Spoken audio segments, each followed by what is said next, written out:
Good morning, Nigeria. Welcome to Daybreak, reaching you from Abuja, the nation's capital, right here on Trust Television. I am Ayuba Ilia. Of course, I'm not alone, as always. Good morning, Stella. Good morning, Ayuba. Good morning, Nigerians. Thank you for joining us. My name is Stella Iyaji. Yes. Ayuba, apart from the national honors, which was like the biggest thing that happened in Nigeria yesterday, it was also the World Girl Child Day. Yes, indeed it was. Even though I don't know why we do not give these days, the needed coverage that they deserve. We need to spotlight some of these things so that the awareness can go widespread, and all of that. So it's very critical. The girl child is Critical very to society. delicate. Yes, it's very critical to the society. It's very delicate. If you want to change the world, then you start by enrolling more girls in school. I believe that will go a long way in changing a lot of things. And I also wonder why, all the time, World Girl Child Day, World Girl Child Day, but how much impact has that made in Nigeria? On such days, you see statements, you see speeches, but do we follow through? Do we follow through to ensure that all the promises made on such days are implemented? I can say that it doesn't go beyond the statements most times. It's just we mouth it, but in the real sense of it, we do not follow through, and we do not get to make sure that we do things that matter. So, for instance, we're talking about girl child education, which is also a very critical area to look at. We talk about trafficking, of the girl child. And that is still high up there, trafficking. Yeah, the numbers, if you look at them, are still quite up there. So it's not something that I think in this part of the world we are proud of. It's not something we should be proud of.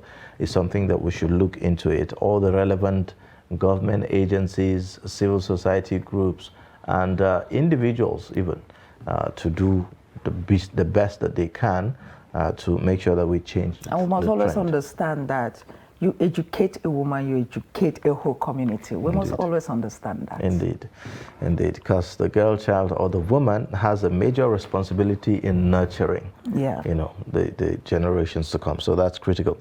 All right, let's take a look at the headlines for today. First one, prepare for more flood, NIMET tells Nigerians. Customs hands over 86 impounded drones to Navy. Oil theft, probe military, NNPC officials, Edwin Clark tells FG. Now let's take a look at the details. The Nigerian Meteorological Agency, NIMET, and the Nigeria Hydrological Services Agency have said there is likelihood of more states experiencing floods in the coming days, especially in the north central, southeast, and southwestern states. Director General NIMET, Professor Mansour Bako Matazu, and Director General Nigeria Hydrological Services Agency, Mr. Clement Nze, gave the indication at the opening ceremony of the workshop on hydrometeorological status and outlook system. The NIMET DG said in the coming days there will be high-intensity rains, and coupled with the dams being left open, there will be more floods. Benue and Kogi states are experiencing huge flooding, reminiscent of the 2012 floods. The latest floods have led to loss of lives and properties worth billions of naira. He further noted that water-associated risks are going to intensify in the coming days as the full weight of climate change begin to bear on our earth. All right. Now, no fewer than 86 drones seized by the Nigeria Customs Service at the Nnamdi Azikiwe International Airport, Abuja, over lack of end-user certificates have been handed over to the Nigerian Navy. Presenting the drones formally to the Nigerian Navy, the Controller General, Nigeria Customs Service, Colonel Hamid Ali, said that the drones were intercepted and seized from the importers because they lacked requisite documents for backup. Ali, who was represented by the Controller, NCS Federal Capital Territory Command, Suleiman Bomoy, said that the service secured court forfeiture for the items before they are being handed over to the Nigerian Navy. The end-user certificate issued by the Office of the National Security Advisor is part of the requirements for purchasing and importing drones, as well as other security items into the country. Now, an elder statesman and former Minister of Information Chief Edwin Clark has asked the federal government to constitute a judicial panel of inquiry to probe the military and officials of the Nigeria National Petroleum Corporation over activities of oil theft in the Niger Delta region. Addressing a press conference on Tuesday in Abuja, Clark, who is the leader of Pan-Niger Delta Forum, PANDEF, said crude oil theft has been going on in the region under the watchful eyes of the military. Clark said the investigation into the matter must be full, open and comprehensive if there's sincerity to unravel what is going on in the region. According to Clark, high-powered technological engineering expertise is applied to stealing crude oil from the Forcados line and transported through a 4-kilometer pipeline to a platform in the sea, which belongs to the Nigeria National Petroleum Company Limited and its partners. He said, according to NNPCL, this is part of the 417,000 barrels of crude oil that is being lost every month, amounting to $700 million.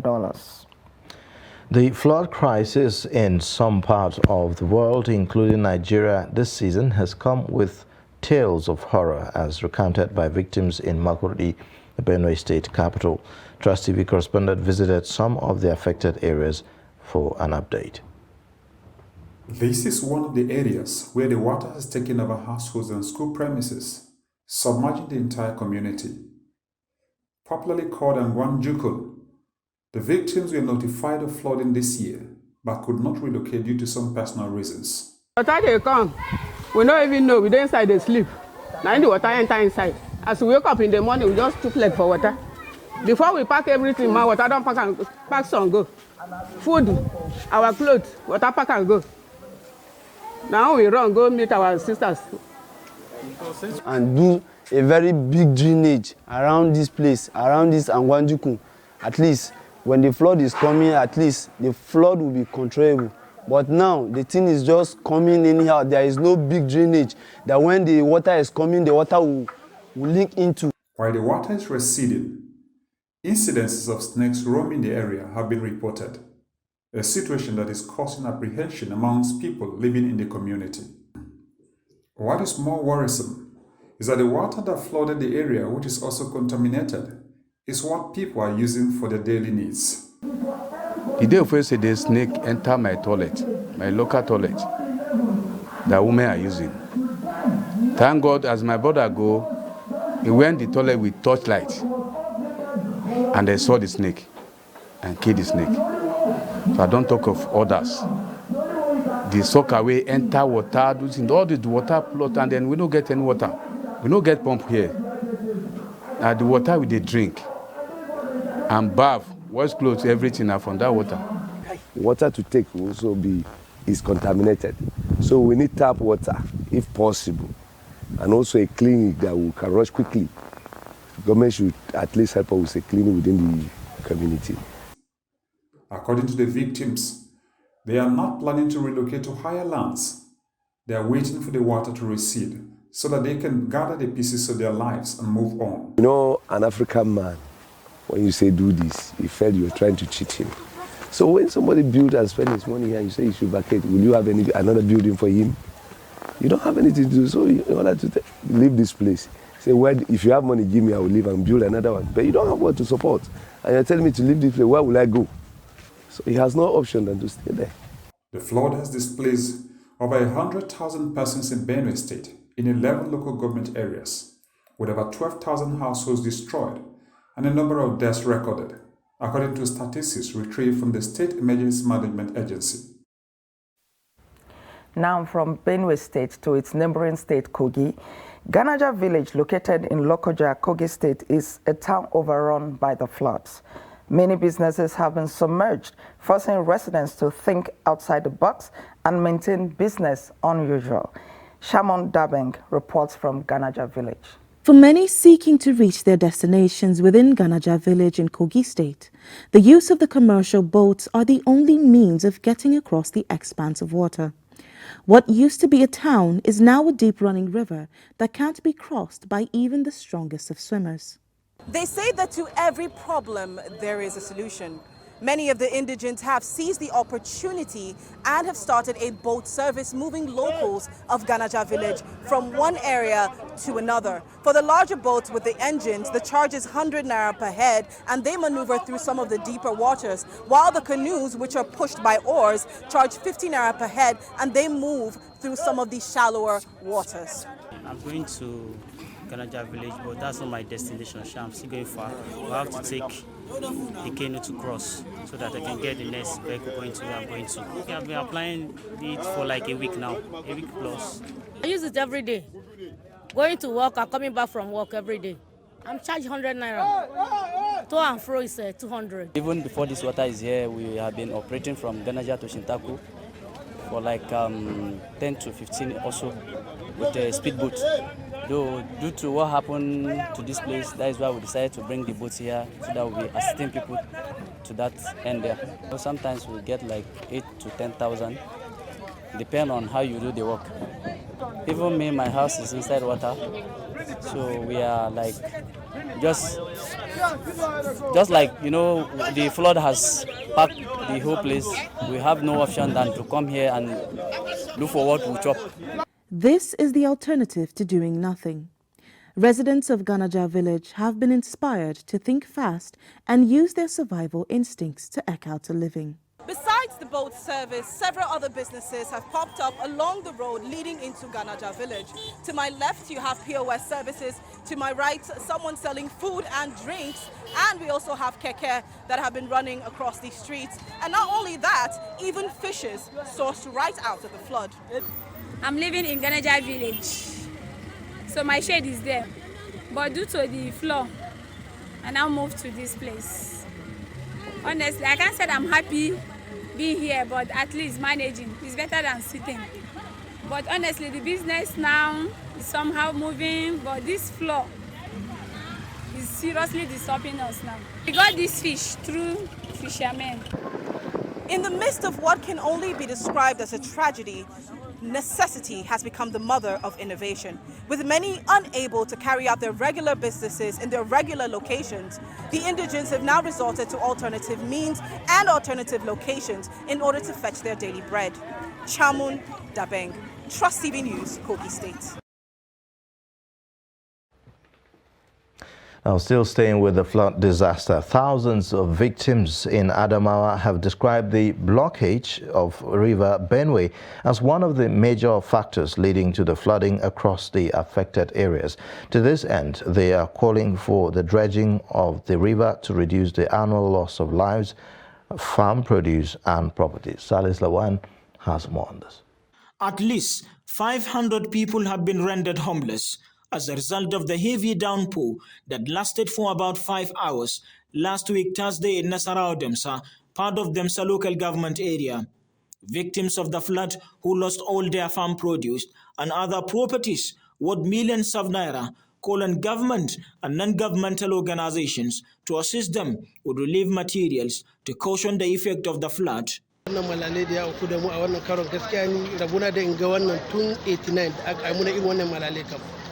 Since 1989, we didn't experience the present situation we are in now. And to me, 2022 is the worst I have ever witnessed, because in this heavy rainfall that lasted for about 5 hours, we lost almost everything. We are appealing to government to intervene by dredging the River Benue, because by only dredging the river, people of Nasarawa Demsa and many other areas affected by floods will be protected by the yearly disaster.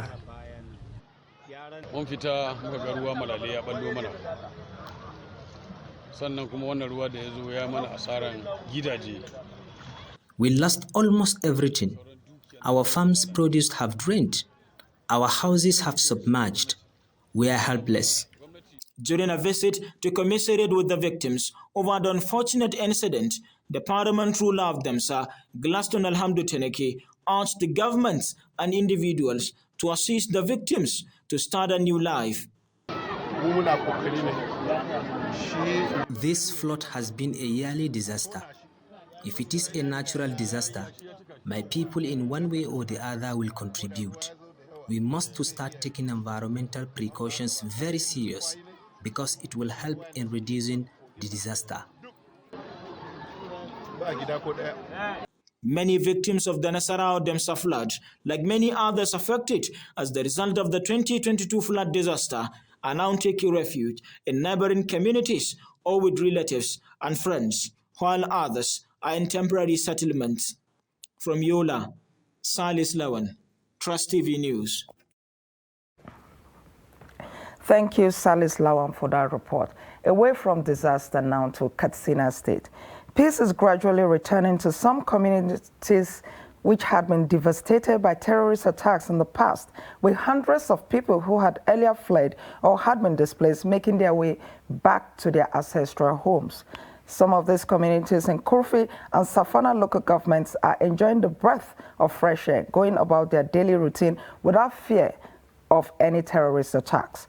Abdullah Yamadi visited some of those local governments in Safana local government area, some of these communities in Safana local government areas where until recently were under siege. Let's take the report. These villages suffered unprecedented terrorist attacks in the past, with a large number of residents killed and displaced, while their properties worth huge sums of money destroyed. Hospitals, schools, local courtrooms and security outposts closed for over 3 years, forcing many children out of school. Health, agricultural activities and other social amenities suffered damage, with many impoverished residents traumatized.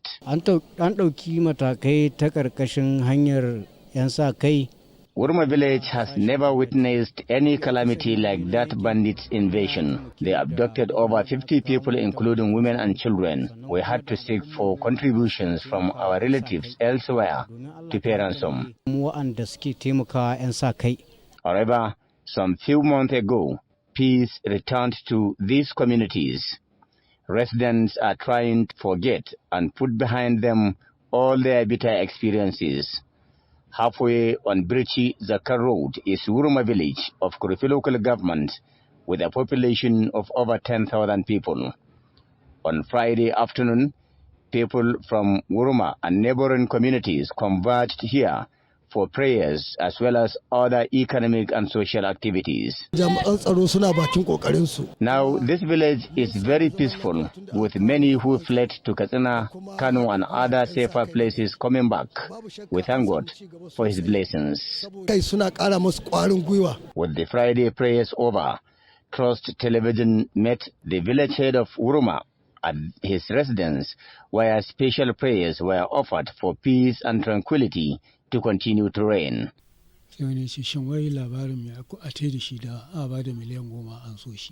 I can still remember the very day over 300 terrorists invaded this village. They went house to house in search of animals, money and other valuables. When they came to my house, they asked me to follow them to their den, and I did. But with God's intervention, after walking for over 15 kilometers, they asked me to come back, considering my age and health condition. With the presence of local vigilantes and heavy armed security operatives keeping vigil, the villagers are celebrating 7 to 8 months without any terrorist attack recorded around their community. They are confident that if this trend continues, social and economic activities of this village and many other farming communities will come back to life, thereby allowing schools and hospitals to operate without fear of any attack. Abdullahi Ismayamadi, Trust Television News, Katsina. All right, thank you so much, Abdullahi Ahmadi. Now, children who are supposed to be in school are part of the army of artisanal miners excavating gold in Shiroro local government area of Niger State. Many of these children are found in mining sites alongside their mothers in a bid to contribute to the upkeep of their families instead of becoming burdens to their parents, who are peasant farmers. Gaza Yakubu, who was at the mining site, completes the story. The government of Niger State has initially suspended activities of mines in the affected areas, but without an alternative source of income, artisan miners have disregarded the order and have continued with their mining activities.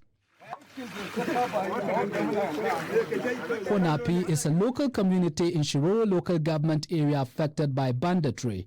There are children among the artisan miners in the community. I do not have any other job than mining. You can see some of my children at the mining site. I was able to get married with this job. All my children are part of the job. Some have left. The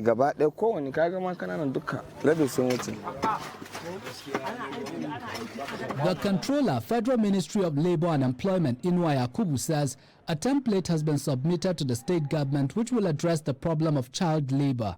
But the proposal is waiting for implementation. The state action plan has been validated. What remains now is for Niger State government to kind of domesticate it, to adopt it, so that all what is in the act or what is in the state action plan can be fully implemented. The strategies are there. The lead departments that are supposed to drive it are there. While responding to the issues, Chairman Miners Association of Nigeria, Muhammad Mambo, said efforts are being put in place to discourage the presence of children at the mining sites. The more you have more laborers or more children in the stream, the more you get, according to their own assertion.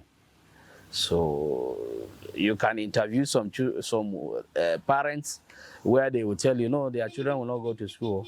If they go to school, who will feed them? If they are in the stream, they will do this.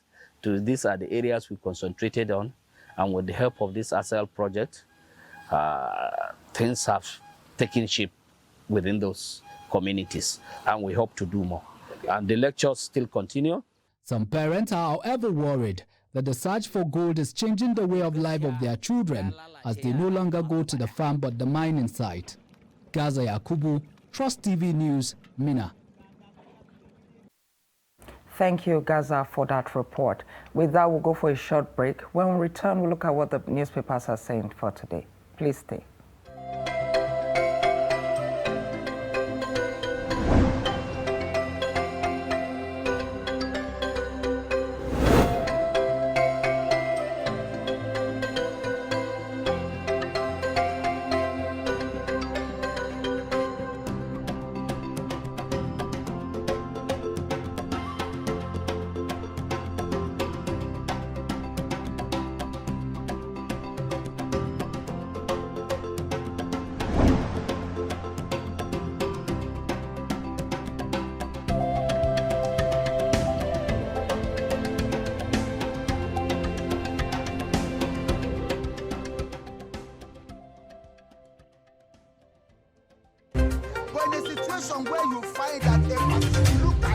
Not necessarily tribal or regional.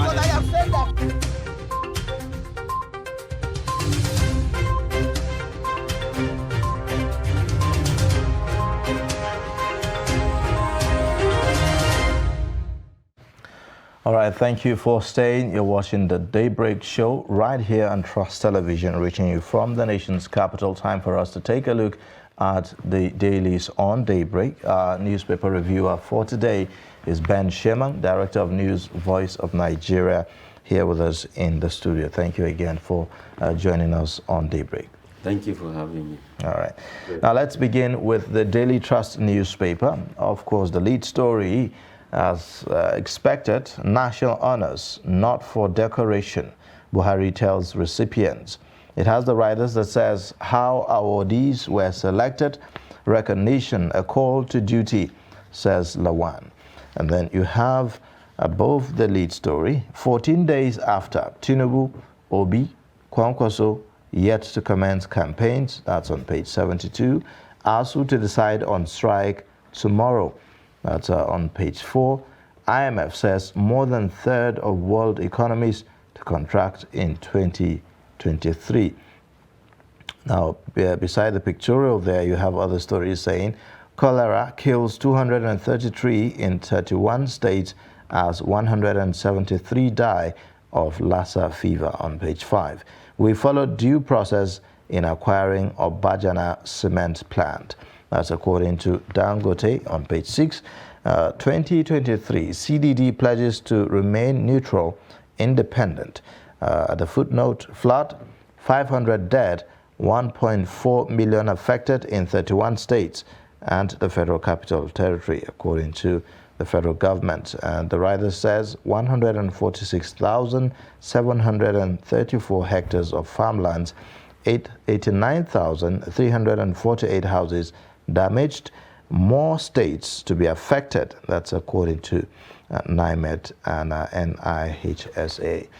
So these are the stories on the front page of Daily Trust. Not forgetting keeping tab with those still in captivity. 11 schoolgirls of FGC Birnin Yawuri, 482 days still in captivity. And then one student of Bethel Baptist High School, Kujama, it's been 455 days still in captivity.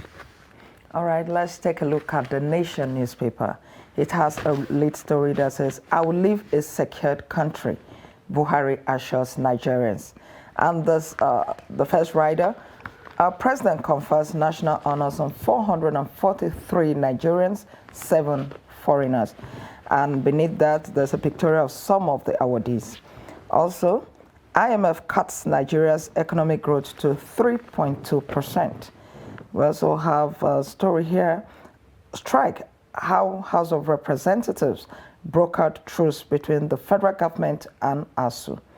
And just above the masthead, Lagos gets approval for Lekki Airport. Oyo Assembly kicks over EFCC's invitation to members.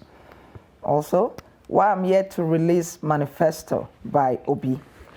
We also have an update on the Dangote Kogi State impasse. Dangote Obajana cement properly acquired. These are the major stories on the Nation newspaper for today. All right, taking a look at the Leadership newspaper this morning, you see that lead story there talks about 2023 campaigns. It says, INEC threatens sanctions as states clamp down on opposition parties. You will also find above the masthead at campaign flag of Atiku says he will end insecurity and hunger. Strike, at last, there's solution in sight, ASU declares. And then you would also see other stories.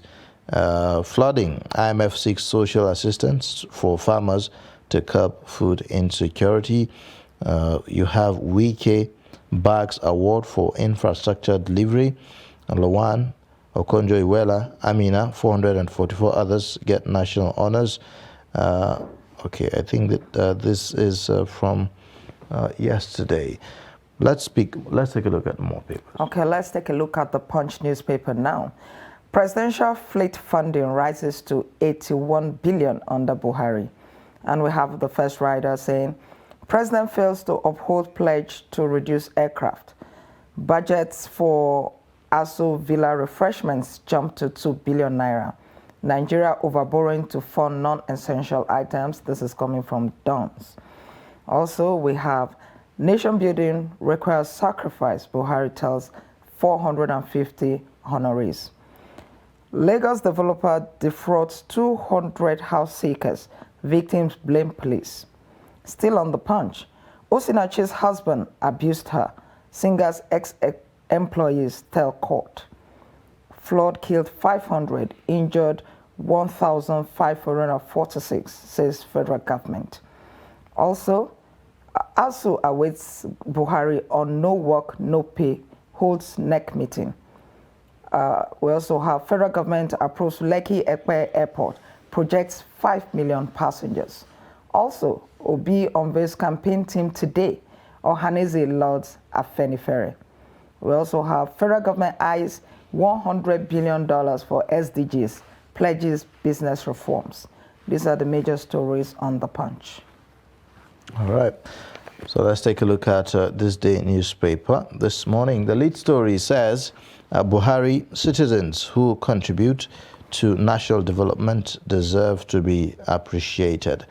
Above the masthead, you'd see floods, 500 confirmed dead, 445,000 houses rather destroyed, and then 70,000 hectares farmlands submerged nationwide. Now, these are the stories on the front page of this day. And let's take a look at The Guardian. Honors, Buhari decorates Lawan, Okonjo-Iweala, UN scribe, others.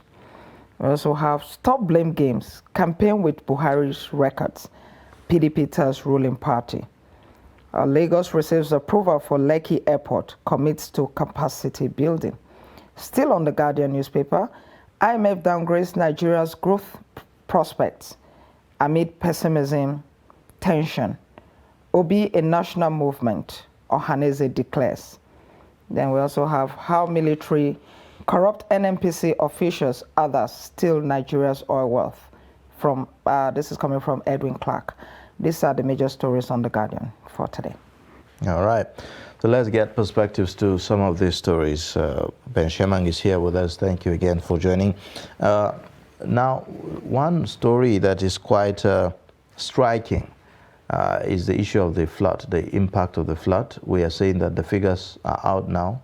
The federal government is saying that 500 people have died so far, and then not to talk about, the thousands of houses that have been destroyed and people displaced, and then farmlands also that have been submerged by this flood.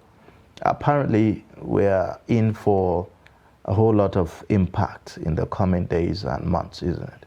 Absolutely, because NIMED is also warning that more of these floods are coming. And of course, it's natural occurrence. What can we do? Some few items or things could be done. Now, people have been calling for the dredging of River Niger, River Benue. Yes, we can dredge all of that, make it deeper, but again at the expense of creating some gully erosions somewhere, somehow. Environmental impact assessment will have to be done. Some of the pillars of the bridges, Niger Bridge, Benue Bridge, or bridges, we have to take care of that dredging. And of course, Labo Dam in Cameroon, I think there is a committee in Nigeria here. They are supposed to be meeting every time, in fact, twice a month, to assess. Look, if the level of water has reached so, and we've not even reached the middle of the rainy season, I think they can start releasing that water gradually, so that the impact is not as big or as huge as it is, or as destructive as we've seen. Farmlands are gone.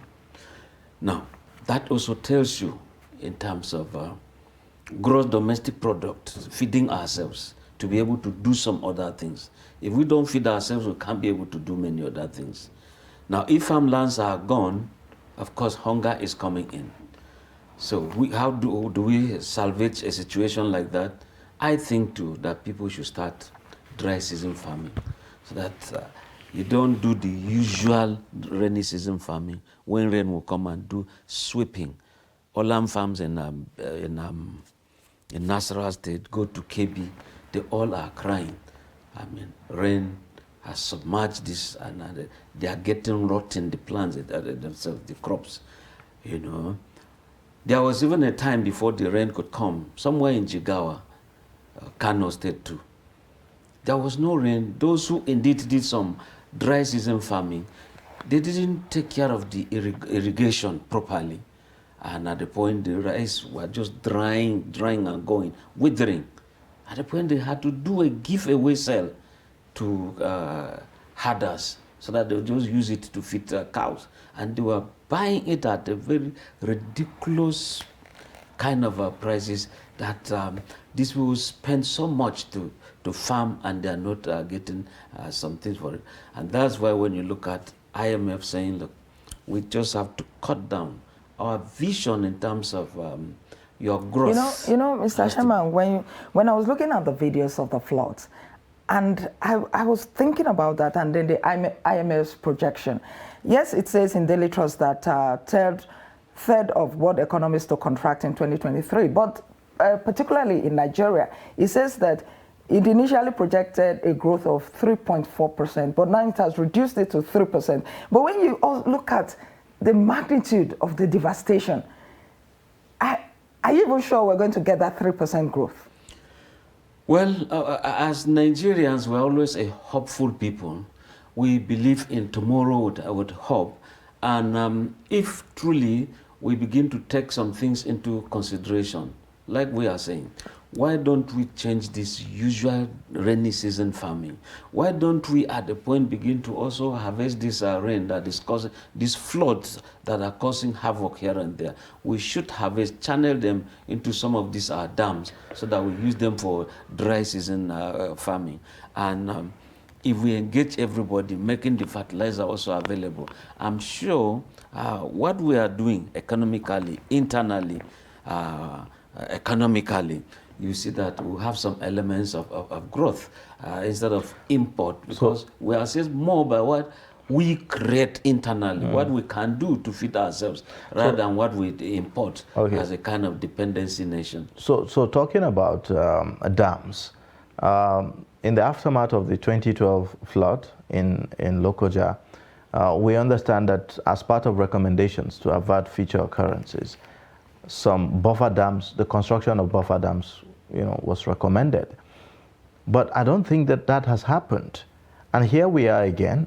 It's more like the same circle repeating itself, and we keep shouting Lado Dam, as if Lado Dam exists in a vacuum, as if there is no any kind of agency or kind of responsibility on the part of government to monitor these things and avert, or I would say at least control how it happens. Absolutely. You see, we ought to have Lake Chad River Basin working with Cameroon, Minister of Foreign Affairs. And our president is actually the president of that Lake Chad Basin Commission. And where it is also necessary, what is supposed to be the job of this Nigerian Governors Forum? We begin to look at, if we say let's have some mini dams here and there to tap this water, cage it and use. I mean, it's better than every time, right from election, they still run offices as if they are campaigning to be elected, when indeed it's like they've forgotten they've been elected, they've been sworn in, they're supposed to be giving us dividends of democracy. We are supposed to be seeing Nigerian governors working in tandem to see that a situation, this national disaster, is a kind of control. What advantage can we take of it? Outside, some people who just are now using canoes to ferry people within streets in towns, those are the people, in fact, the correct idiomatic expression would be fishing in troubled waters. That it is just that bad situation we have that some people are making money, like those who are paddling canoes here and there.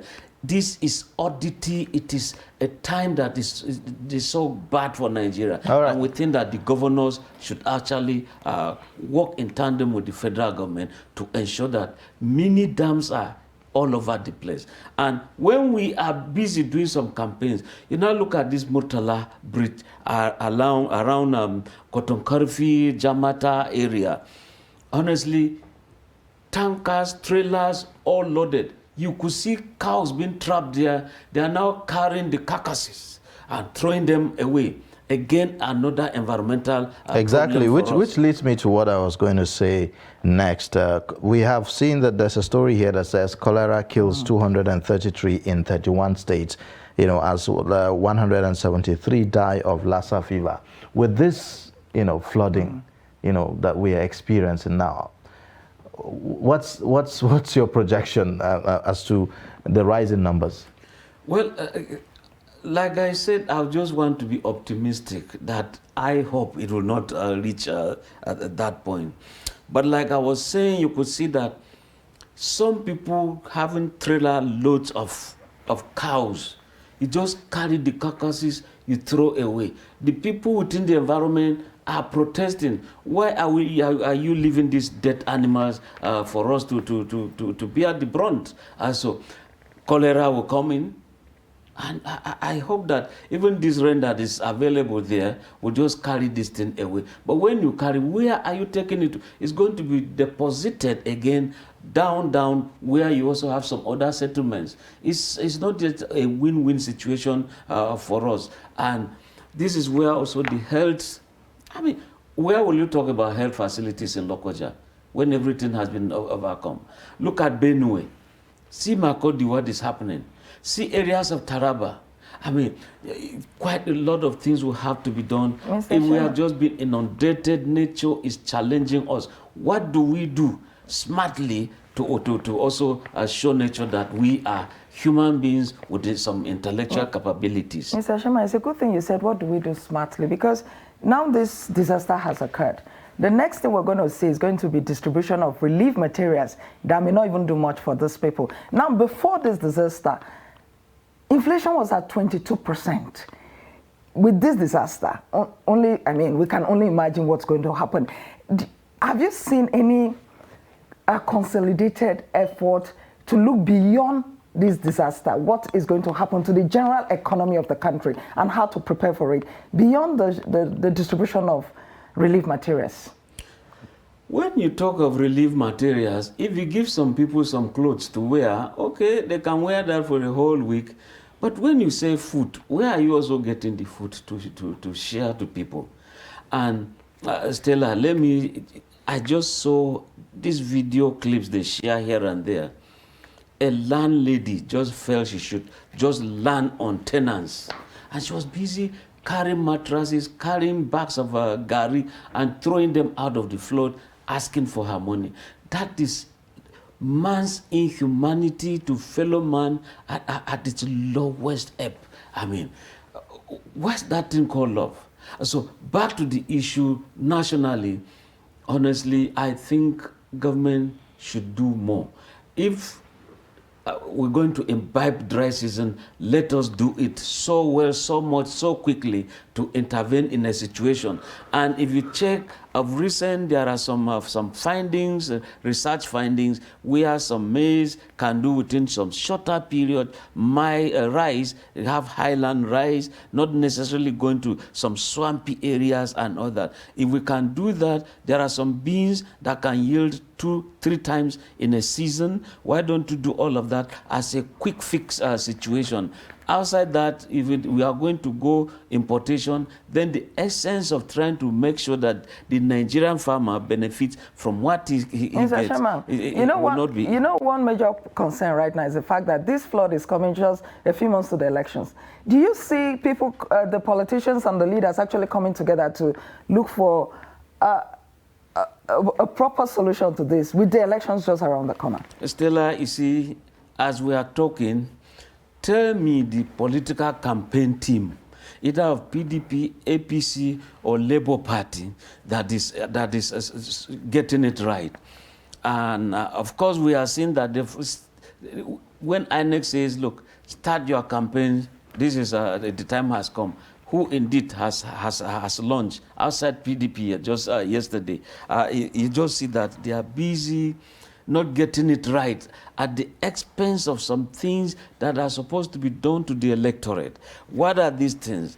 We ought to see people telling us, look, this flood, I think we should be talking of having some alternative routes. For that reason, we are going to cut off so and so area by having some bridges. Bearing in mind the consequences, see how Lokoja is holding this nation at the jugular vein. So, while we talk about the Lokoja axis and the route there, some people are saying, well, perhaps if we have other means of transportation, this may not have arisen. Now, Abuja, for instance, is feeling the brunt because there's a disruption in the supply chain for, fuel into the federal capital and neighboring states, of course. So, some are saying that if we have maybe train services, connecting, the north and the southern part of the country, and then perhaps other routes, we may not have to deal with this necessarily.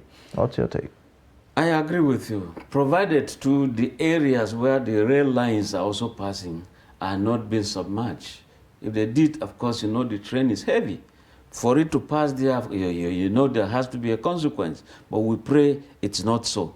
And having said so, it can't be everywhere that will be flooded if you have the train services. And you can't have traffic jam in a railway situation. One passes before the other. And of course, it will ensure haulage of these necessary goods. Even the petrol we're talking about will ensure proper haulage. The cows that are dying here and there, and will ensure proper haulage. So we think that there has to be some more ways. Like when Ben Ayadi had been talking of having an express to link up with Benue. Benue links up with Lafia here, that's Nasarawa State, then to Abuja, to ensure some of the cashews, some of the items being produced in Middle Belt, ginger from southern Kaduna, they take it via the deep sea port there. That's another alternative. But you see that why do people talk of Cotonou Port? I mean, goods meant for Nigeria, you now have to go bath in deep sea in Benin Republic. And from there, you remove them via smaller ships to Apapa Key or Tinkan Island port. So that does not augur well for our economy. But, you know, so we do need deep sea ports as alternatives to carrying some of these things. Yes, the railway has to be there. And of course, I mean, nothing wrong with having the air transportation, cargo flights here and there, and we ensure that goods are delivered as to when due to those who need it. But as a follow-up to what Ayuba said, apart from the fact the cargo airports and all of that, even the roads, this also brings to bear the state of our infrastructure, because some of the roads the alternative routes that the cars tried to use, the roads were in bad condition. About 3 days ago, the cost of gas went up by 30 naira. And the reason they gave was because they said they spent longer hours on the roads because they were impassable. So if those roads were in good condition and this flood happened, they could have easily, used those roads. I agree with you. The roads are always bad, cutting of corner. When you are given the contract, they say, oh, this is going to be the width, and this is how thick it's going to be before commissioning. But who indeed goes to check in terms of standards? Some swampy areas we're supposed to have heaped some stones before you do your job. You just cover it with some sand. And when we're talking of load, the way that a certain trailer is supposed to carry to pass some areas, they are overloaded. You see the roads just cracking, giving ways soon after commissioning. Bridges are collapsing because trailers are carrying more than, bridges are carrying the weight of what they are not supposed to be carrying. So we have natural disaster, we have corruption also. Exactly. And you can imagine for how long bridges, those trailers, petrol tankers with their content all standing on Murtala Bridge without movement for days, for a week or almost 2 weeks. The pillars are bound to be sinking a bit. So in the end, there has to be what you call assessment to see the integrity of these bridges. Are they cracking? Are they capable of collapsing? If they do, where's the alternative? So I think that by way of projecting so far, we should not just always be thinking of palliatives. Right. We should be putting permanent structures so on the ground. It means that after the flood, we have a lot of work to do in terms of evaluating the strength or the capacity of the bridges to continue to function. And so if there's need to look at it then, but for houses, there are houses that have been submerged for days. In water, and then perhaps the water is going to dissipate. Are those houses going to be habitable? They are going to be habitable in quote. They are becoming habitable because the owners do not have alternatives, and they live there at their own risk. You showed a clip here where somebody in Benue, Makodi, was saying, or was it Taraba? Look, they woke up only to find some snakes occupying the houses. I could see that Some hippopotamus were going in droves. They were following the water down. I mean, was that from Benue downwards going to the sea? It also means we are losing out in terms of even tourism. Animals are being chased out of their natural habitat. Now back to where people are supposed to live. At the point we were saying people should not live in valleys. I mean, even the hilltops have already been taken over. Where do people move to? So maybe we now begin to talk of new settlements, new towns. I do remember that at a point during PDP Shama days in Katsina, they decided to do a ring road around the old Katsina. And that gave room for expansions. I saw that Kano also is trying to do another new settlement. All right. If Lokoja can do same, or Kogi state government, and many other states can replicate that kind of new settlements, of course, that would be a better way. Okay, so quickly, before we round up, the lead story on the Punch newspaper says, presidential fleet funding rises to 81 billion naira under Buhari. It has the writers that says the president fails to uphold pledge to reduce aircraft. So we've had this, campaign talk, prior to this administration, where there have been talks about, the money that goes into maintaining the presidential aircrafts, and the needs to reduce them and all that. But on the flip side of it, we are seeing an increase instead. Well, sometimes some of these things, they go with some pride. What do I mean? The developed world, you see that some British Prime Minister or something will just join British Airways and they land there, no problem. You see people driving, government people occupying big places, they drive to some shops, buy things and go. But back to this aviation matter and even the security presidential air fleet, they call it PAF. You see, that 001, Nigerian Air Force, it's a pride to Nigeria.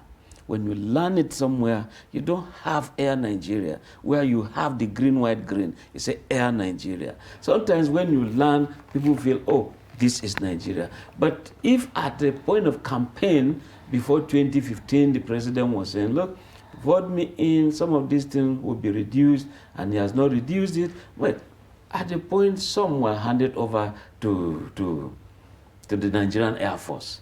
And if it was handed to the Nigerian Air Force, I think that it would be wrong, therefore, for us to say they should be sold out. They've been given to the Nigerian Air Force. Yes, but what about the funding that have risen now? Presidential fleets, the funding for them have risen. So what could have been responsible for the rise in the cost of maintenance? And look at the aviation industry generally. Is it the Jet A1? And in terms of what they call housekeeping services of aeroplanes, see, the moment you do service, today is 12, and you're supposed to last for a certain period. Mr. Sherman, isn't the fact that there's increase in Jet A1, there's no forex for maintenance of this aircraft, isn't that a reason to cut down the number? Well, I agree with you. You can cut down by dashing that to the Nigerian Air Force. How about dashing more so that it goes down further? Well, mostly those who need it, since we are not doing air transportation the Nigerian way, I can see that they're now having to have a Nigerian airway via the Ethiopian airline. But I think that it's not the place where Nigerian aeroplanes should be sent to. But I think the Nigerian Air Force, the Nigerian Navy, they also need some of these things. Security agencies, they need some of these things. Even in terms of surveillance, we're talking of how many porous entry points, illegal entry points in Nigeria. If some of these doniers we're talking about can go around, why not? And even if they are C-130s, the Air Force will need many of these things. And they all fall under the presidential air fleet. And so let them go to the Air Force, let them go to the Navy. I can see that the Nigerian Army is also establishing what they call the Air Wing, because operations today are not just the Army should remain just on the ground, Air Force up there. The Air Force is also establishing what they call the ground wing, so that when they dominate air up there, they can also send paratroopers to hold the ground. So I think it's not too bad a deal at all. All right, thank you so much, Ben Shemang, for joining us on the news review this morning, newspaper review. Thank you so much. We appreciate you. Thank you very much. Our guest reviewer is Ben Shemang, the Director of News, Voice of Nigeria. With that, we have come to the end of this segment. We'll take a short breather, and then when we return, Daybreak continues. Please stay with us. But in a situation where you find that they look at the same, not necessarily tribal or regional. I have said that.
TV, documenting the Nigerian story.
All right, thank you for staying. This is Daybreak on Trust Television, reaching you from the nation's capital. It's top of the hour.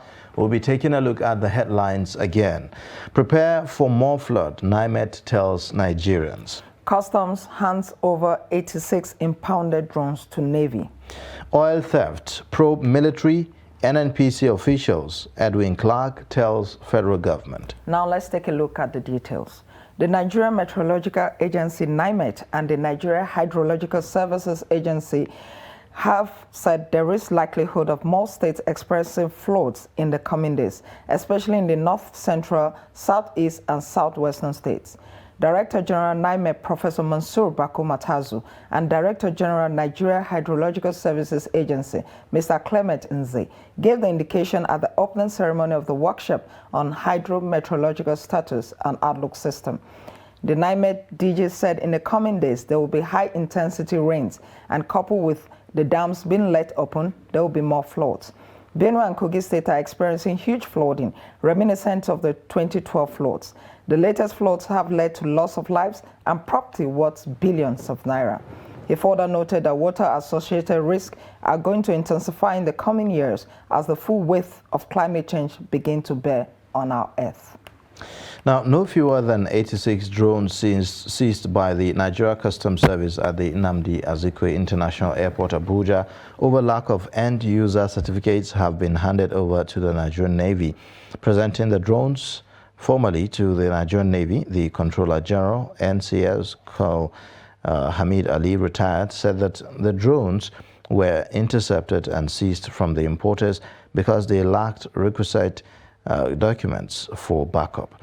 Ali, who was represented by the Controller, NCS Federal Capital Territory Command, Suleiman Bomoy, said that the service secured court forfeiture for the items before they are being handed over to the Nigerian Navy. The end-user certificate issued by the Office of the National Security Advisor is part of the requirements for purchasing and importing drones as well as other security items into the country. Now, an elder statesman and former Minister of Information, Chief Edwin Clark, has asked the federal government to constitute a judicial panel of inquiry to probe the military and officials of the Nigerian National Petroleum Corporation over activities of oil theft in the Niger Delta region. Addressing the press conference on Tuesday in Abuja, Clark, who is the leader of Pan-Niger Delta Forum, PANDAF, said crude oil theft has been going on in the region under the watchful eyes of the military. Clark said the investigation into the matter must be full, open, and comprehensive if there is sincerity to unravel what is going on in the region. According to Clark, high-power technological engineering expertise is applied to stealing crude oil from the Forcados line and transported through a 4-kilometer pipeline to a platform in the sea, which belongs to the Nigerian National Petroleum Company Limited and its partners. He said, according to NNPCL, this is part of the 470,000 barrels of crude oil that has been lost every month, amounting to $700 million. All right, so let's take a look at some of the packages this morning. President Muhammadu Buhari has commended recipients of the 2022 National Awards for distinguishing themselves in the service of the nation and humanity, stressing that citizens who contribute to national development deserve to be encouraged and appreciated. The president spoke on Tuesday when he conferred awards on 443 Nigerians and 7 foreign nationals at the International Conference Center in Abuja. The report. The awards are in 10 categories and have been conferred on Supreme Court justices, judges, top lawyers, incumbent and former governors, ministers, traditional rulers, creative artists, politicians, businessmen, athletes, security officers who died in the line of duty, and other distinguished Nigerians. A total of 6 persons were conferred with the GCON. 55 received the Commander of the Order of the Federal Republic, CFR, 65 got the Commander of the Order of the Niger, CON, while 77 were presented with the Officer of the Order of the Federal Republic, OFR. In addition to this, 110 persons received the Officer of the Order of the Niger, OON, 74 were presented with the Member of the Order of the Federal Republic, MFR, and 55 received Member of the Order of the Niger, MON. There were four recipients, each for the Federal Republic Medal 1 and Federal Republic Medal 2 second class. The 7 foreigners honored received the OFR award. The president noted that screening and selection of nominees followed established broad criteria and restated the commitment of the federal government under his watch to root out all forms of banditry criminality, terrorism, and insurgency in the land. It is worthy of note that nation building involves a lot of sacrifice by the citizenry. Citizens who contribute to national development deserve to be encouraged and appreciated. The national honors are not merely decorative. They remind us of an important part of our responsibility as citizens.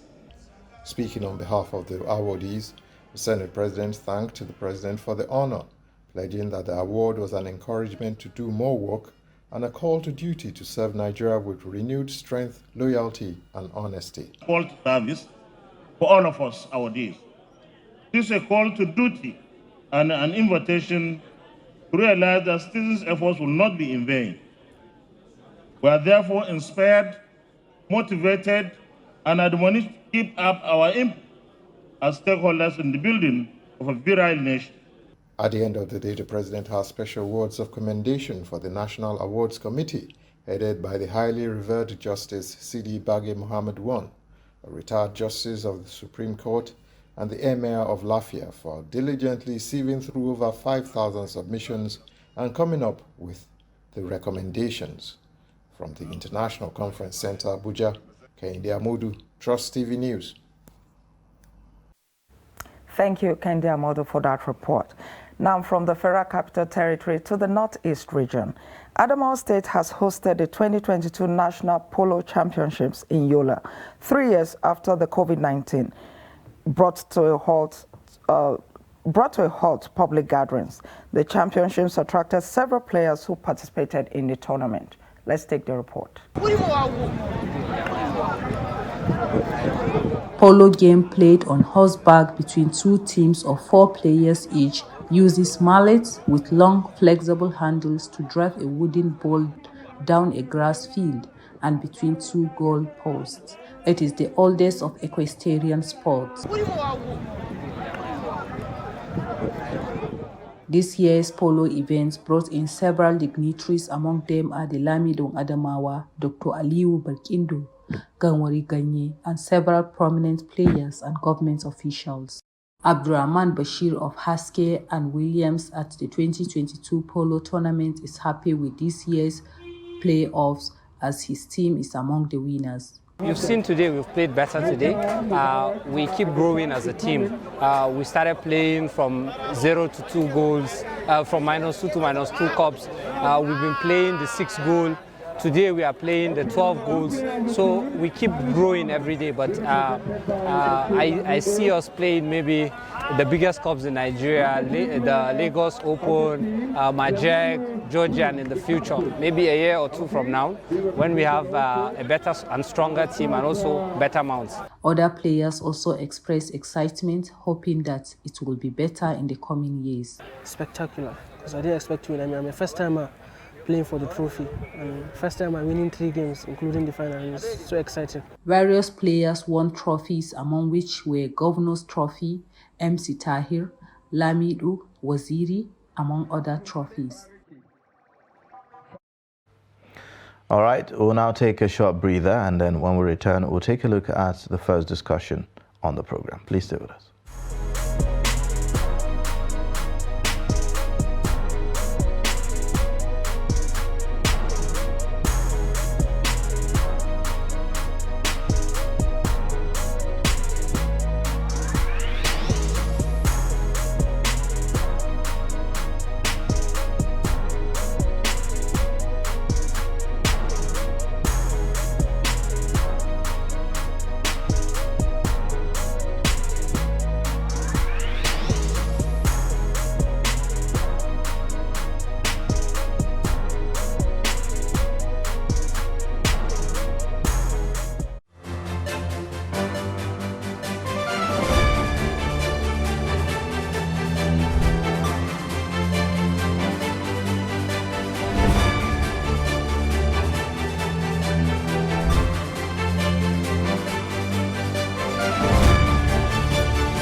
All right, thank you for staying. Now, a wave of military coups in Africa is pushing the continent backward in terms of democracy.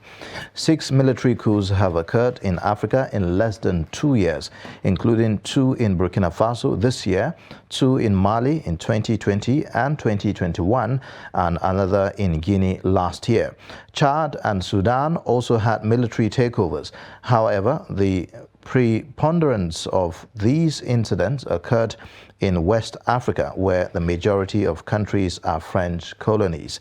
Are African countries losing faith in democratic system? We have 2 guests right here in the studio. Musa Salmanu, he is a retired wing commander and also former United Nations expert on mission. And then also we have Ali M. Ali, a journalist and Deputy President, Nigeria Guild of Editors, in the studio to talk to us about this. Thank you so much for joining us, gentlemen. Well, it's good to be here. Thank you for having us. Good morning. Yeah. All right, well, let me start with you, Musa Salmanu. What, in your perspective, is the motivation for the recent coups that we've seen, sort of a resurgence in recent times? Well, thank you so much. There could be so many reasons, but if we are going to say drive in or cascade into a few of them, you will find out that I think for me the most glaring reason is the fact that people are not, or governments, or those governments are losing the essence of governance itself. That is, the state is more than ever not able to play its own side of the bargain. What will I being, for example, you say that the most important or the primary responsibility of the state is to ensure the welfare and well-being of the people, in whatever language you put it, but that's the primary responsibility. If you look at those states, you find out that there are incidences where the state is not able to kind of carry out that responsibility. And that is manifested in terms of maybe economy, the security situation, political stability, and so on. They are interconnected, and so there grows a kind of a feeling of despondency among the populace, and the military, being what they are in those countries, read the public, demeanor, they read what the public feels, and so that gives them the impetus, or gives them the reason to say that, okay, they are intervening and so on. So basically you see that there are issues of insecurity, there are issues of economic hardship, there are issues of governance. In fact, drill to issues of governance. And the more the states or those countries are unstable, the more there are no, what we call here, dividends of democracy or any type of government. The more there are no dividends of democracy, the more the citizenry are feeling left out by the state, and the higher the propensity of that coup to happen. Mr. Ali, my question is to you. 6 of the coups since 2019 to now have been in the Francophone countries. Why is that so? Well, very good question. Why is that so? Well, my colleague here actually enumerated some of the reasons why there have been these democratic reverses, if you like, in especially West Africa. And of course, in the last couple of years, you've seen this reversal. Apart from the underlying uncertain economic conditions in these countries we've identified, and the nature of the former colonial master to intrude in the affairs in order to exert maximum control and influence. The nature of colonial domination differs remarkably between Francophone countries and Anglophone countries. If you notice that Anglophone West Africa especially, and indeed the whole of the continent, has been relatively stable democracy-wise. Now, this is where also you have to understand the nature and the psyche of French military. French-trained military. Notwithstanding of exception in some places, like Guinea, for example, the reason why the military stage a comeback in Guinea. There are different, reasons why some of this military intrusion again happen in this country. But you can't take away one fact about the psychology or how former French colonies, the military there, see themselves. They see themselves not just as protectors of this territorial integrity of this respective nation, but as one who have equal stake in the evolution of the maintenance of security in the states, economic prosperity. And unfortunately, most of these countries, like my colleague said, democratic francophone nation states have failed to meet the aspiration. Democracy proved not the luxury they expected. It did not bring the expected relief in matters of economic and social, if you like, deliverables, unfortunately. And the military there, they see themselves, like I say, as those also of equal stakeholders. They are yet to subordinate themselves. In the real sense of the word, they see themselves as stakeholders in the evolution of their state. Okay. And that's why they take every available opportunity to stage a comeback, and especially when they read the mood of the nation. Okay, now to what extent do you think that the influence of former colonialists, such as France, for instance, has been responsible for what we are seeing in some of these francophone countries? Oftentimes we see that when these coups happen, the people seem to rejoice. They seem to rejoice, and then in some instances, you see rising suspicion and protest, this anti-France sentiment expressed by some of them, calling for more alliance with, say, Russia, for instance, and then to do away with France. Well, you can't take away, you see the telltale involvement of France. France, like I said, has been meddlesome. And it has to do with the nature of the colonial domination over time. There is a marked difference between Anglophone countries, the nature of colonial domination, how it happened. They have indirect route. Most Anglophone countries actually, they had, the system used to dominate such countries was indirect route. But France, what it did was to see its former colony as an extension of France.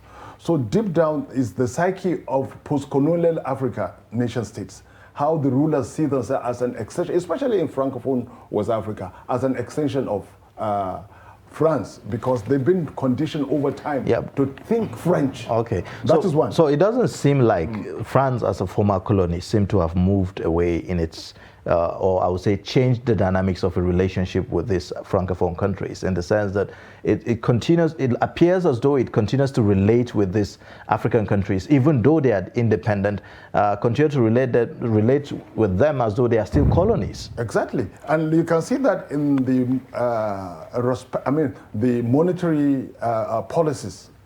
For example, virtually all of them, no exception here, French colonies, former French colonies, they still have their foreign reserve in the French. Well, yes. Mr. Ali, as much as we want to blame the French people, don't you think that the leaders of those African countries provided the enabling environment for this intrusion, though? No, you see, the thing is, like they say, you can take the kid away from the ghetto, but you can't take the ghetto away from the kid. It's a mind thing. Like I said, most post-colonial Francophone countries and notwithstanding self-rule, you understand, independence. But then those who administered the states over time in the last 62 years or so, when most African nation states became independent, and flag independent. Till this day, even now in Anglophone countries, you still have this colonial attachment to past, if you like, oppressors in some places. For example, when the Queen passed away in Anglophone West Africa, in Nigeria, we had no business flying flag at half-mast. We went into overdrive because of this colonial attachment to a former colony. So in France, that is even more glaring. In Francophone country, it's even more glaring because they see themselves, for example, as an extension of France. So and then even in their appearance, in their culture, if you go to Niger, for example, if you go to Burkina Faso, the language spoken there the mentality, the apparels is still somehow linked to the former colonial. All right, so let me throw this to Musa Salmanu. It looks like we've been here before. I mean, the trend of coups, it looks like this is not the first time that we are experiencing this, even as a continent. I mean, if you go back decades ago, most African countries have had their fair share of coups, including Nigeria. And the reasons then were the same reasons that we're still seeing today, issues of welfare of the citizens. The military at the time, when juntas occur, they would say, well, the democratic system hasn't been able to deliver good governance, corruption, nepotism, and the likes, and all of that. But does the military actually have the answer to these issues? Well, the simple answer is no. The military does not have the answer to this, because the military is just a subset of the entire society.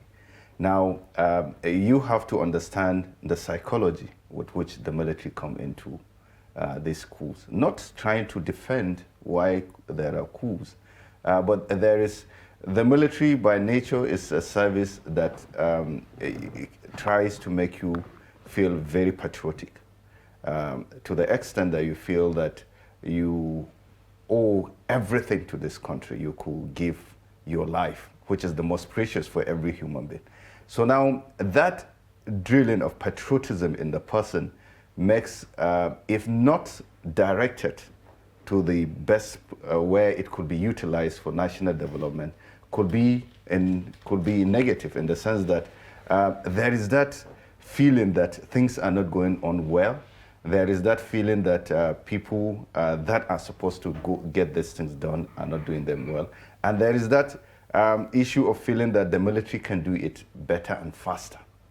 Now, that is what push that a lot of them. Of course, I'm not also not ignoring the fact that there are personal ambitions of people that come into the military.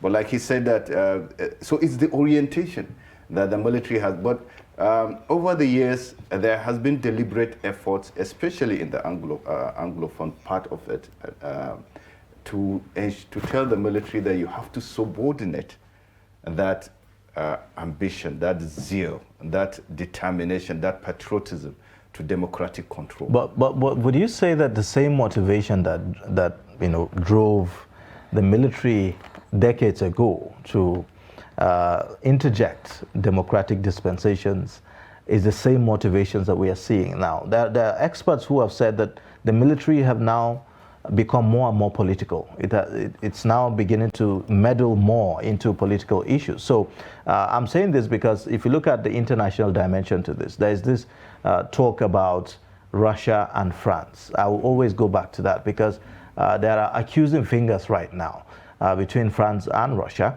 while France feel that the use of alleged mercenaries in these African countries are used as an excuse for France to find its way and perhaps have some ties with the African continent and all of that, and the likes. So those kind of arguments. Mercenaries or private military corporations, or what the new names they give them, are not new in warfare. Private military contractors and so on. They are not new in warfare. They have been existing, and that's why the United Nations has completely banned. African Union has followed through, including, and so on.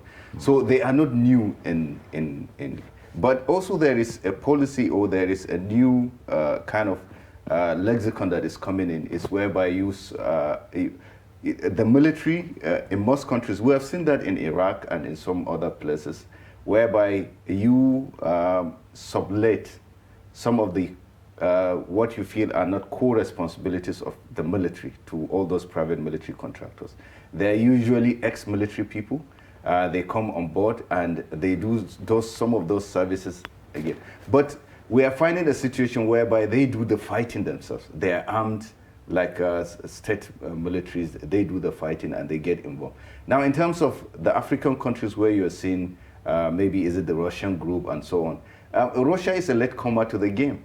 If you remember, there were the executive outcomes in other conflicts in Africa and so on. So it's something that has been ongoing, and most of these countries, or the countries that are now saying that these countries should not use them, have actually in the past supported some of this by either directly or indirectly. So it's a lot of times is international politics, whereby you want to give, depending on who is championing that, you want to give them a bad name. I'm not saying that mercenaries are welcome, but private military contractors is a reality that has come to the theater of operations now. And what countries do, or a lot of them, is because of lack of capacity. When their national armies do not have the capacity and they need results, they result back to that. All right, Mr. Ali. Yeah. I want us to look at the root cause of this. In Guinea, for instance, the crisis started when the president, Alpha Conde, wanted a third term. I mean, he threw a referendum, amended the constitution and all of that. In African countries, we've had countries where the constitution will be suspended. We have had countries where they don't even have limits, just because these leaders want to stay in office in perpetuity. Now, why do they want to stay in office in perpetuity when they don't want to deliver the goods? Because it is that lack of delivery that causes this, that brings about this interference by the military. Well, it goes back maybe in history, if you like, and goes back to the days of the Cold War, when we had a bipolar world. And well, just briefly, let me just go back to what he said about the struggle for influence in Africa now, because Africa, again, unfortunately, has become the guinea pig again. As usual, there is a great scramble for Africa for the maybe third time now. After the great scramble in the 18th century, 19th century, now there is that resurgence of scramble for Africa, because it's still where most advanced countries is the source of raw material for whatever they want to fuel their industries. Now, and then what they say, the sit-tight mentality. The moment there is no rule, one of the cardinal objectives at the core of democracy is rule of law. And the moment you begin to tinker with constitutional provision, you're positioning yourself for a coup d'etat or an ouster. And especially if you fail to deliver dividend of democracy, if you fail to alter the pathetic narrative of most African nation states grappling with the usual hydra-headed problem, economic, if you like, challenges, social challenges, and now the latest one, which is insecurity, which since people make this reference with the collapse of especially Libya, and then there's been this intensifying insecurity, especially in the Sahel region, incidentally where most of this insecurity is happening, conflict, which has spanned to West Africa, is in the Sahel. After the death of Gaddafi, and then the armory of Libya was let loose on the continent. But coming back, the sit-tight mentality, anywhere, people argue that democracy, especially the one we seek to have, has not developed any economy. That even if you look at even the great economies, actually were a product of dictatorship. If you take India's, as recently as the rise of the Asian tigers, you look at Singapore, the Asian tigers, Indonesia, even Malaysia, is because we've had, look at even recently what is happening in Rwanda. Kigali, Paul Kagame has been there for like forever, literally. We have Museveni too. We have Museveni, but have their continuous stay in office translated into better deal for the citizens? That's the question people are asking now. If you're delivering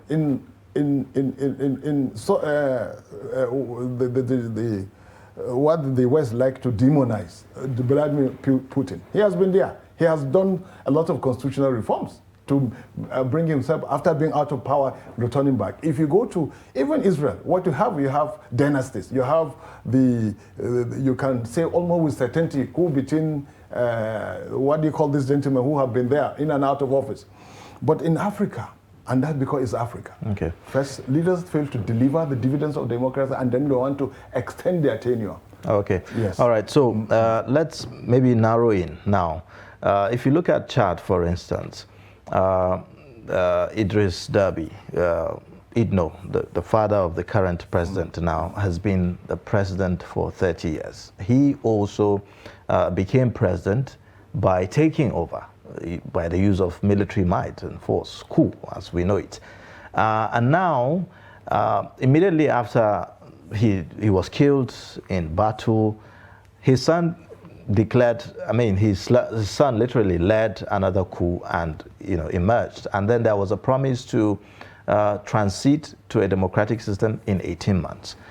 But recently we are seeing that there is an extension of that transition period, which it seemed like also a repetition of what happened, because the same thing happened with his father. And then he's also qualified to contest even after the transition period, for an office and all that. So the same goes back to the sit-tight thing. Isn't that part of the problem why we continue to have these conflicts? Because you have rebel groups that have continued to strike, because of these things. They say those who are mindless of history are doomed to repeat it. You understand? And then also this transvestism is exactly at the core of the instability in most African nation states. This idea of I will remain. But then you have to also look at it. When you look at it, really, are they the ones actually making the decisions? Sometimes there is a master puppeteer somewhere because it will benefit the master puppeteer. People have made this allusion, academics especially, that look, decision in countries that have gone through the twin evil of colonialism and military rule often take orders or directives from when you outside. talk about these master puppeteers, are you talking about the foreigners, the colonial masters? So why is it that African leaders are not able to liberate themselves? I mean, they are now independent, right? So why can't they work towards liberating themselves of this hold? African leaders who made the attempt, we've seen that in the past, who made the attempt to be revolutionary, why did they end up? We've seen that with General Murtala Mohammed after the great speech in 1976. The speech of Africa has come of age. And that marked him for elimination. We've seen that with Thomas Sankara. We've seen that even with Libya, Muammar Gaddafi. All these things are coming to the fore after their demise. Now, how independent truly are African nation states? This is a question that perhaps is like, we may not easily get, it's not a yes or answer. There are instances where we've seen that happening. Those who do not want Africa to be totally independent, they have a cocktail of tricks, subterfuges they can use to incite internal rebellion within the government or incite the military to take over.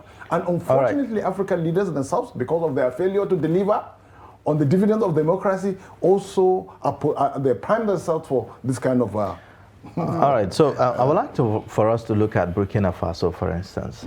The first coup was just, barely 9 months ago, and then we are seeing another one. The reason for the first coup is the issue of insecurity and all of that. And the second coup, when it took place, the coup plotters said that, well, the first coup has not been, the leader of the first coup has not been able to bring stability in the country, and so they are striking as well. But now you have a military that is divided, because definitely the loyalists of the former coup leader will still be within the force and all that. What's the implication of that as to bring in stability in Burkina Faso? Well, the implication is that you have a further weakened military because, like you alluded, the issue of insecurity was the basis for the first coup. However, between the first coup in January till now, this last coup, the incidence of insecurity or attacks has risen by almost 23%. And so you find out that it did not improve, it got worse. Now, now that there's an ouster again, there will be further division within the military because there are loyalists of the other regime, even though they seem to be a bit suppressed. You don't hear of the dissent and so on, but there is likely to be that. So it all depends on the ability of Captain Traore and his members of the regime, how they are able to kind of bring others out of the fold into the fold, through appointments or so on and so forth. Or then secondly, what grip he has over both in terms of politics, but also with the military. That would go a long way to see if they are fighting with one front. Then also, it will depend also a lot on the issue with such crisis. Also depends a lot with neighboring states. Now, if you find out, if you observe, the issue of Burkina Faso, unfortunately, is the issue of Mali. When there is a high rise of incidences in Mali, it affects Burkina Faso. When the same thing with Chad and so on. Like he said earlier, the whole idea from Libya, when the arsenal was let loose and everywhere, porous borders across these countries, and fighters that have allegiance, they don't recognize international borders, by the way. So they fight. If they are pursued from Mali, they come into Burkina Faso. If they are pursued from Central African Republic. So this is what happens when you have neighbors that are unstable, or you have a region that is unstable. It affects all countries. So, and that is why you have to kind of give thumbs up to the efforts of the Lake Chad Basin Commission through the Multinational Joint Task Force. Because you cannot fight this war alone. Until your neighbors are also secured, until you have an agreement with your neighbors in a way that they will not allow fighters from your own country to have a sanctuary in their countries, you're going to have a big problem. When you pursue them, they cross international borders, and they don't recognize international borders. If they have sanctuary in the other countries, it's just a matter of time. They hibernate, they come back and attack. So the issue with Burkina Faso is that it all depends on the outlook. We have seen that he's already reaching out. He said he has partners, and he wants more partners, which is people are interpreting that to mean that he's trying to shift slightly away from France to more of Russia, just like we've seen with the citizens and so on and so forth. So if that happens, it all depends on what support they're able to get. It depends on the cohesion within the military. It depends on the support also by the citizenry themselves. And that zeal, because there is the will.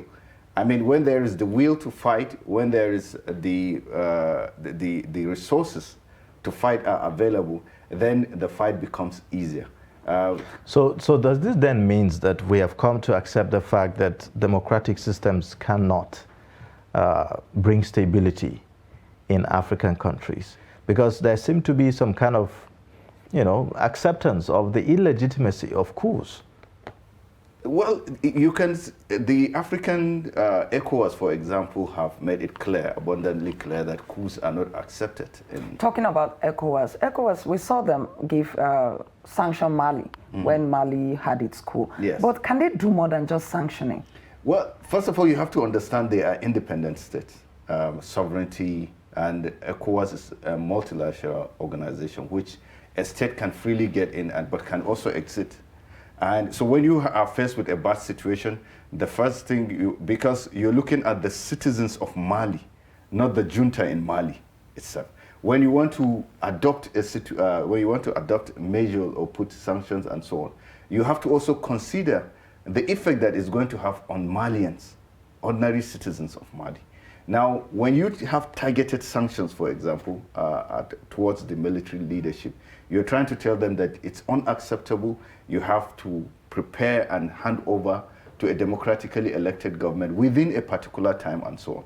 But you're also careful to ensure that you do not put too much harm on the way, in doing good, bringing back democracy, you do not also put kind of a principle of do no harm. Now, on the issue of is democracy delivering in Africa or even West Africa, you find out that democracy as we practice it here is not delivering. And now, who do you blame? Do you blame the Democrats? Do you blame the process? Or do you blame the systems that we have?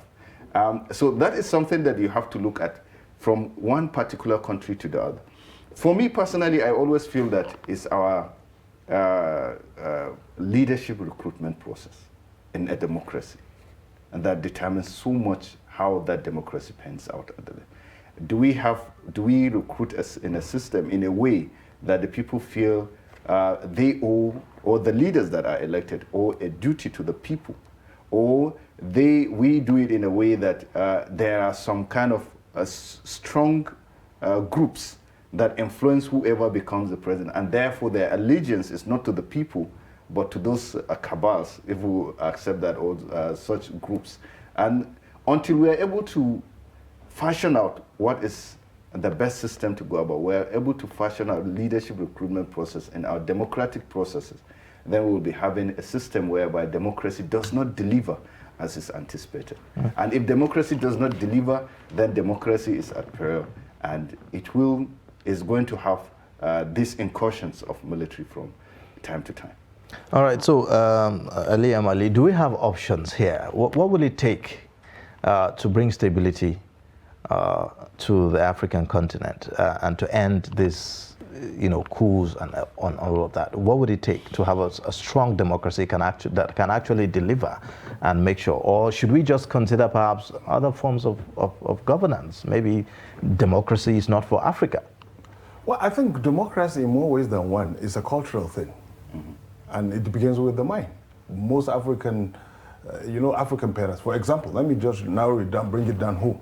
I remember very well when Obasanjo was Nigeria's president, and he made this, till this moment, to me, it was quite frightening proclamation when he said, look, in Africa, and Obasanjo should know that there is nothing like opposition. Opposition means an enemy, and to him, he must crush his enemy. Now, this is cultural now, because you see, democracy lingers if there is a vibrant opposition. But look at that's why I say the culture here, that people all the time are running to the ruling party, no opposition. And the ruling party would make sure that it precipitates a lot of crisis in the opposition, or find a way to decimate the opposition. Now, what do we do in the absence? What is the way out? How do we ensure stability in the African nation states? Democracy, diarchy, what do we do? We have a combination of the two. Do we go the Egyptian model? You have a military and But you see, even democracy at the global stage is not a one-size-fits-all. The democracy in, say, France is remarkably different from the one in the Great Britain. How do you even qualify the democracy in Great Britain when you have an unelected monarch superintending, taking, certain crucial decisions on behalf of the government? So, and then look at the democracy in Great Britain, is remarkably different from that of the United States. But it's all democracy. But at the core of democracy is the rule of law, which we don't here, unfortunately, in most African nation states, because of the culture, the psyche of the average African leader is he has this paternalistic attitude. And then we have this culture of gerontocracy, where gerontocrats, we consider it an affront for a young parliamentarian to ask a relevant question to the one heading the executive arm of government. You can imagine if a 30-ish, for example, 30-ish parliamentarian asking to a Generian head of the executive arm, look, how you have not accounted for so and so. That would be taken as an affront, as an insult on the elder. So it's a cultural thing. But that's how democracies thrive, isn't it? That's how democracies work. You subject leadership to the relevant questions. You subject leaders, you hold them accountable. In the parliament especially, you ask the relevant questions. When you get to the parliament, look at the Westminster, look at Britain, for example. When Boris Yeltsin was subjected to the crucial, it led to the downfall of his regime. Before him, others do. So it's a cultural thing. And what do we do to do that? All right, First is the economy. Mr. Ali, just hold your thoughts. Very interesting conversation. We'll take a short break now. When we return, the show continues. Please stay.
All right, thank you for staying. You're watching Daybreak on Trust Television. Right here, we are talking about coups, in Africa and across the continent and the ways forward. We have in the studio Musa Salmanu, an expert in international peace, security, and conflict resolution. He's also former United Nations expert on mission. We have also Ali M. Ali here in the studio, journalist and Deputy President, Nigeria Guild of Editors in the studio. So let me go to Musa Salmanu.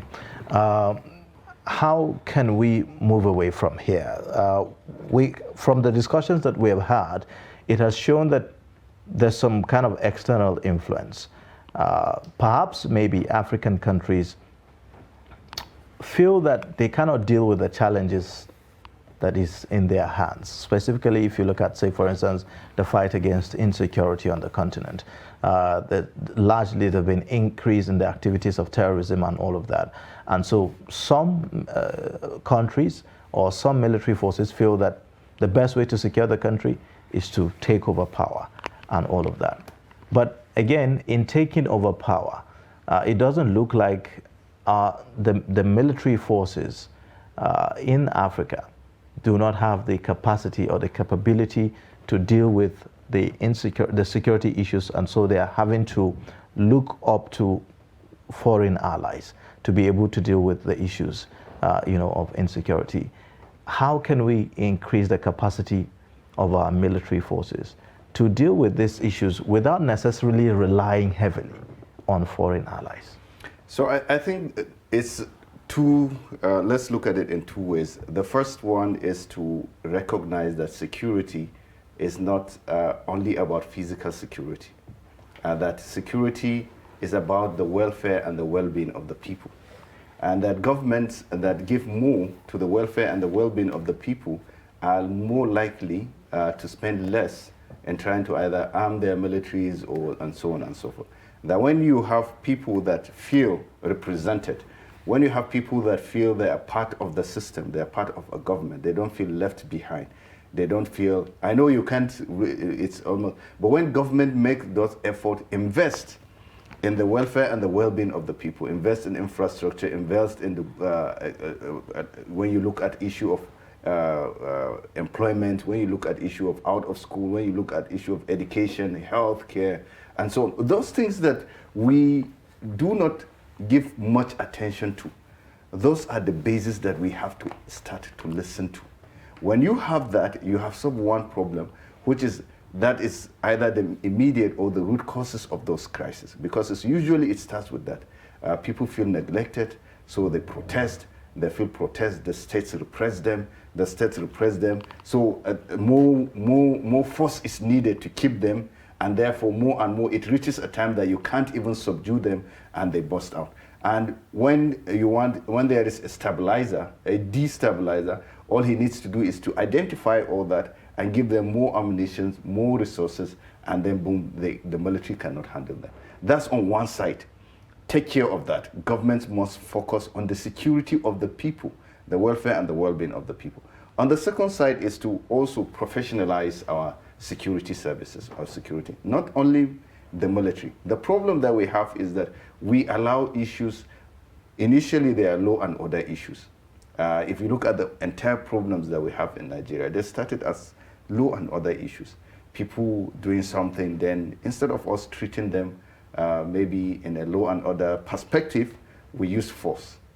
When you respond with force, people respond with more force, and you with more force, so it keeps amplifying and so on and so forth. So when we look at empower those branches of the security that deal with law and order, the police, for example, the security and civil defense, Nigerian security and civil defense, all others that do not apply military force.